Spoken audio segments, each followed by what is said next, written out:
Fala, meus queridos, como é que vocês estão, hein? Deicon Silva com mais um vídeo, sejam todos muito bem-vindos. Hoje, terça-feira, dia 9 de julho, e nós temos aí mais uma bomba para comentar a respeito dessa grande perseguição que há contra o ex-presidente Bolsonaro, né? Isso é muito claro, muito evidente, só não vê realmente quem não quer, né?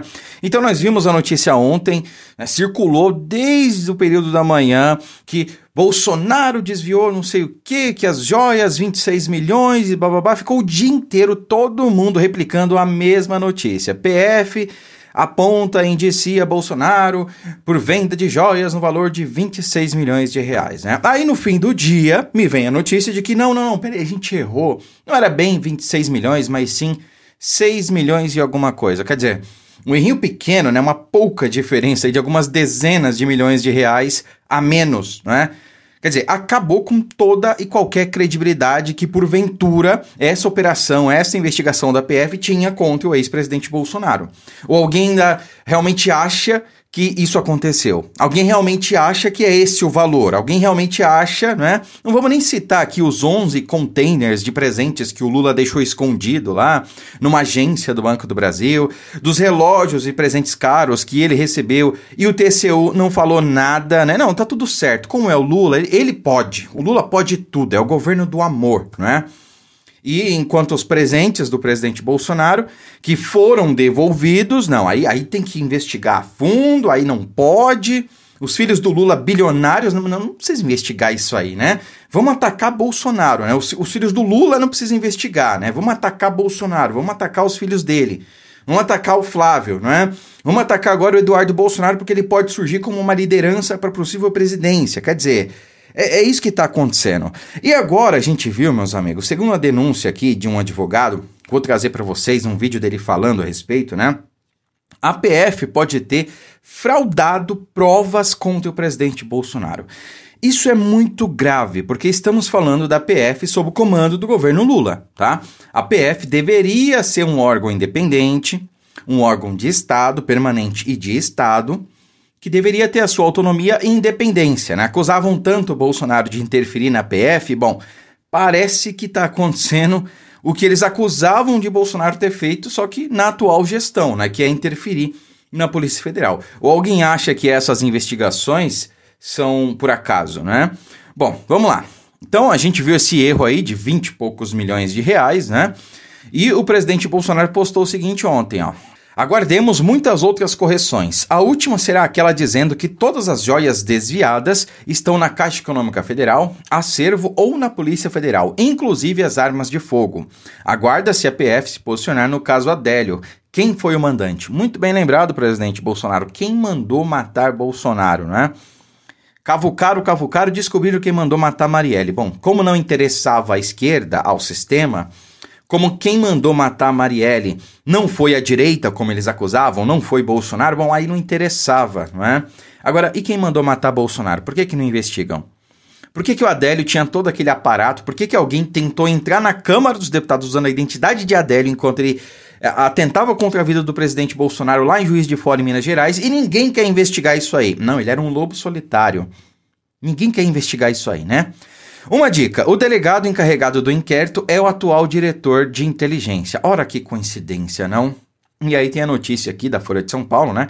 PF diz que errou em relatório e desvio de Bolsonaro em joias foi de 6,8 milhão, não de 25 milhões, né? Quer dizer, deixa a mídia veicular tudo, deixa a mídia transmitir o dia inteiro que Bolsonaro desviou 25 milhões de reais em joias, né?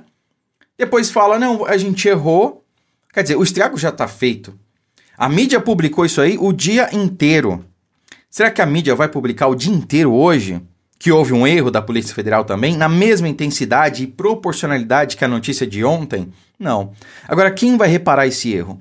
Quem é que vai reparar os danos causados à imagem do presidente Bolsonaro por esse erro da PF, né? Que, para mim, né, aqui é a opinião, tá longe de ser aí um acaso. Para mim, isso aqui foi um erro, digamos, não é proposital, né? Tem uma outra palavra, mas por falta da palavra correta, proposital. Para mim foi um erro proposital. Não se comete um erro dessa envergadura por acaso, né? Estamos falando aí de dezenas de milhões de reais.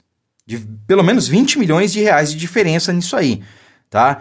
Então, é inadmissível para a Polícia Federal, uma instituição séria de Estado, cometer um erro desse aí, tá bom? Pra cima de mim não, pelo amor de Deus, tá? E aí me remete também um caso interessante, que é o caso dos móveis da Alvorada. Quem não se lembra que acusaram o presidente Bolsonaro de ter sumido com os móveis do Alvorada? E aí eles foram encontrados aí mais de um ano depois, largados lá em um local qualquer. Vai me dizer também que ninguém sabia disso aí?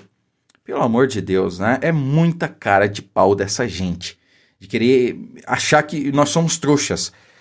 Sei lá, bom, aqui tá o advogado, o nome dele, deixa eu ver aqui, é esse aqui, ó, Emerson Grigoletti, acho que é assim que pronuncia, né? Tem um trecho aqui de uma entrevista que ele deu falando a respeito da possível fraude nesse processo contra o presidente Bolsonaro, nesse inquérito, melhor dizendo. Prestem bem atenção e compartilhem muito esse vídeo, olha só. Bom, é a primeira vez agora, né, que eu vejo um processo com um monte de documento em língua estrangeira. Mas pode, Emerson, documento em língua estrangeira em processo judicial brasileiro? Pode, lógico que pode. Pode, desde que haja tradução juramentada. Então, aqui nós temos o primeiro ponto ali, que é a violação clara e precisa do artigo 192 do Código de Processo Civil, que diz que todos os atos e termos do processo é obrigatório o uso da língua portuguesa. Pergunto, a PF não sabia dessa regra de direito? Ela pode simplesmente... E ficou uma questão bizarra. Se vocês olharem o relatório, eles não juntam o documento inteiro. Eles tiram pedaços de documentos em inglês, jogam lá no meio do processo e falam que esse documento significa tal coisa.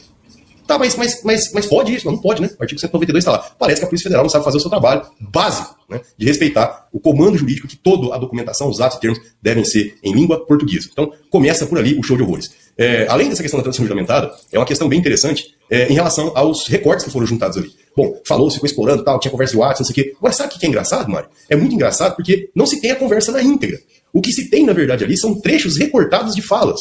E detalhe, esses trechos estão editados, vejam só. Pô, mas será que o judiciário, a PF, assim, pode editar a prova assim? Você vai lá e coloca. Assim, é uma coisa bizarra. Porque o correto, né, dentro de um processo que se diga minimamente, que tem uma lisura mínima, é que haja a íntegra da conversa ali. Né? Justamente para se entender a contextualização e que, de preferência, não haja alteração. Bom, só contextualizando aqui, vocês viram o que ele falou, né? Houve ali edição. Edição. Você pega aqui uma mensagem de texto, né, que foi usada como prova e edita. Qual era a mensagem original? Por que foi editada?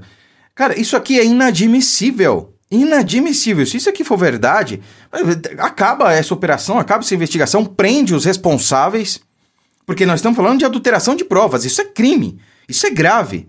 Quer dizer, os agentes da PF que porventura tenham feito isso, né? Se realmente for verdade essa denúncia, eles estavam amando do Lula, estavam amando de alguém do governo, porque, óbvio, investigação contra o Bolsonaro interessa a quem, né? Interessa a direita, né? Ou então eles fizeram isso por conta própria. Cara, vamos lá, vamos só terminar. Nem edição, né? Nem por a título de imagem, dá pra entender que aquilo lá foi só uma montagem pra facilitar a compreensão, não dá porque a PF coloca esses trechos, esses prints, como se fossem provas. Entendeu? Olha aí. Então, assim, você induz a pessoa a uma conclusão totalmente equivocada, né? O certo seria a íntegra. Mas, enfim, teve de tudo. Ou seja, teve a atenção de prova. Quem diria, hein? Eu jamais imaginaria que um negócio desse poderia acontecer. Bom, um ponto também que eu achei absurdo ali, né? No depoimento do Cid, ele, inclusive, e foi reconhecido isso na conclusão, inclusive, desse relatório pela Polícia Federal, a própria Polícia Federal disse que houve, constatou autorização para a venda pelo Conselho de Ética da Presidência. Mas não é legal essa venda? Mas teve essa ao próprio Conselho de Ética, por que tá ilegal isso então, hein? Bom, estranho, né? Bom, até porque todos os casos do TCU eram totalmente diferentes, como se decidia até 2016. Né? Lembrando a situação para vocês, o TCU até então entendia o seguinte, até antes de 2016, eles Só para contextualizar também, tá, pessoal? É muita informação, eu acelerei um pouquinho o vídeo aqui porque ele é um pouco extenso. Ele está dizendo o seguinte, na época, o Coronel Cid, ele disse em depoimento para o PF que o Conselho de Ética da Presidência da República autorizou a venda. Tá. Vamos lá, Conselho de Ética da Presidência são funcionários de carreira, são funcionários permanentes, tá? Não são funcionários ali indicados pelo presidente, não. São funcionários, tá? Em sua grande maioria, se não me engano, de carreira, tá bom? E eles buscam as normas jurídicas vigentes para tomar qualquer decisão. Se o Conselho de Ética autorizou, qual é o erro nisso? O que está de ilegal nisso, tá? Segundo o que o Coronel Cid falou, tá bom? Aplicavam lá o inciso 2, se não me engano, do artigo 3º do decreto 4344 de 2002, que dizia o seguinte, que os documentos bibliográficos e museológicos recebidos em cerimônias de troca de presença nas audiências com o chefe de Estado e governo na ocasião das visitas oficiais, viagem de Estado do presidente da República ao exterior, ou quando as visitas oficiais ou viagem de Estado de chefe de Estado e governo estrangeiro do Brasil, não compreendem o acervo. Ué, de repente mudou isso aí, né? E foi bem interessante, porque nessa decisão que foi analisado isso aí, até então era meramente um ato administrativo, né, que devia responder exatamente à forma lá do artigo 3º da lei, né, que regulamenta essa questão, que é o artigo 3º diz o seguinte: os acervos documentais privados dos presidentes da República que integram o patrimônio cultural brasileiro são declarados de interesse público para os fins de aplicação do parágrafo 1º, em artigos 216 da Constituição Federal, são sujeitos às seguintes restrições: em caso de venda, a União terá direito à preferência e não poderão ser alienados pelo exterior. Bom, então seria meramente um ato administrativo, uma violação administrativa, que houve a recomposição. Jamais uma situação criminal. Mas a esquerda, obviamente, quer explorar isso como se tivesse tido um desvio de verba pública, como se tivesse tido desvios de bens da União. Bom, só para resumir aí para vocês, tá? O vídeo é um pouquinho mais extenso. Ele está dizendo o seguinte: olha, há uma regulamentação, uma lei a respeito, né, que diz o seguinte: olha, isso aí poderia ser feito sim, não é considerado crime, tá? Poderia ter sido um ato administrativo, algo que não poderia ter acontecido, mas não é algo criminal. É isso que ele está dizendo, tá? Porque a gente sempre disse aqui para vocês, eu sempre trouxe desde quando essa história começou a ser veiculada no ano passado, não há crime, não há uma lei, não há uma regulamentação específica sobre isso, porque se houvesse, se for usar o mesmo peso e a mesma medida, o Lula ele não devia ter saído da cadeia nunca, porque nós estamos falando de 11 containers de presentes que o Lula tinha guardado em seu acervo pessoal, entendeu? Então essa é a questão. A esquerda não, ela quer a qualquer forma criar narrativas e ficar ali, ó, veicular o nome do Bolsonaro, só que tem que ter alguma coisa ali atrelado ao nome dele que remeta a algo ruim, né? Joias, desvio de verba pública, não sei o quê. Eles querem colocar realmente uma questão como essa do presidente Bolsonaro, se recebeu o presente, se não recebeu, se vendeu, se não vendeu, como o Lula, que assaltou o Brasil, que comandou o maior esquema de corrupção da história do Brasil. Veio engraçadinho aqui, para finalizar, né? E comentou no meu vídeo anterior o seguinte: já pode chamar Bolsonaro de ladrão? Bom, eu respondi embaixo para ele, tá? E a quem interessar também. Bolsonaro já foi condenado e preso, como o Lula foi? Não, né?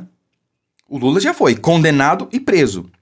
Bolsonaro não tem sequer processo contra ele. Tá? O que tem agora é um inquérito, uma investigação. E a partir dessa investigação, a Polícia Federal está dizendo: olha, vislumbro aqui desvio de 26 milhões de reais. Não é mais 26, né? Agora é 6, né? Daqui a pouco vai ser 1, daqui a pouco não vai ser nenhum, né? Não, tá tudo aqui, nada foi vendido, não vislumbro cometimento de crime. Mas a princípio, a PF está dizendo que houve o desvio de 6,8 milhões. Isso vai ser remetido para o Ministério Público, que vai acatar ou não. Se o Ministério Público acatar, aí sim inicia-se um processo contra Bolsonaro. E aí tem todas as instâncias, direito à ampla defesa, contraditório e etc. E se ele for condenado em todas as instâncias, aí sim você pode chamar que ele é condenado pelo que for. No momento, meu amigo, não tem nem processo, né? Diferente do Lula, que já foi condenado e preso. E só está de volta à cena do crime, como diz o seu próprio vice, o Alckmin, né? Vocês sabem muito bem por quê. Essa é a questão. Curta, comente, compartilhe muito esse vídeo. Fiquem com Deus e até a próxima.